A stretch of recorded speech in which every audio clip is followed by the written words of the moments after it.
Chamber আদালত হাইকোর্টের আদেশ স্থগিত করায় ডাকসু নির্বাচন অনুষ্ঠানে কোনো বাধা নেই। এ সংক্রান্ত ঢাকা বিশ্ববিদ্যালয়ের আবেদনের শুনানি অনুষ্ঠিত হবে আগামীকাল সোমবার। এক প্রার্থীর বিরুদ্ধে করা রিটের শুনানিতে 30 অক্টোবর পর্যন্ত নির্বাচন স্থগিতের আদেশ দেয় হাইকোর্ট। পরে তা স্থগিত করে চেম্বার আদালত। ঢাকা বিশ্ববিদ্যালয় কেন্দ্রীয় ছাত্র সংসদ ডাকসু নির্বাচনে ঐক্যবদ্ধ শিক্ষার্থী জোট মনোনীত প্যানেলের জিএস প্রার্থী এস.এম. ফরহাদের প্রার্থিতার বৈধতা চ্যালেঞ্জ করে বাম জোট মনোনীত প্যানেলের মুক্তিযুদ্ধ ও গণতান্ত্রিক আন্দোলন বিষয়ক সম্পাদক প্রার্থী বি.এম. ফাহমিদ আলম হাইকোর্টে রিট পিটিশন দায়ের করেন।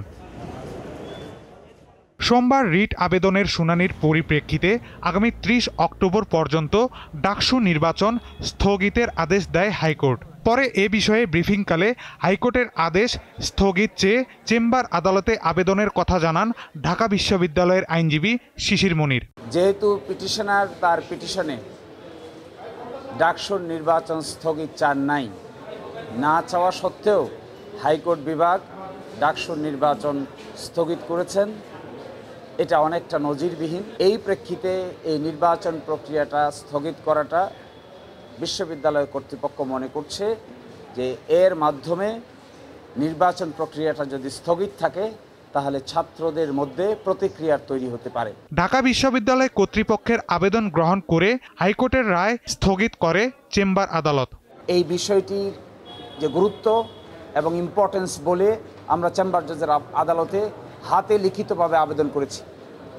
এই লিখিত আবেদন গ্রহণ করে মাননীয় চেম্বার জজ হাইকোর্ট ডিভিশনের এই আদেশ যে ডাকসু নির্বাচনকে স্থগিত করে যে আদেশ দিয়েছিল, এই আদেশকে ফাইল এবং শুনানির আগ পর্যন্ত স্থগিত আদেশ দিয়েছেন।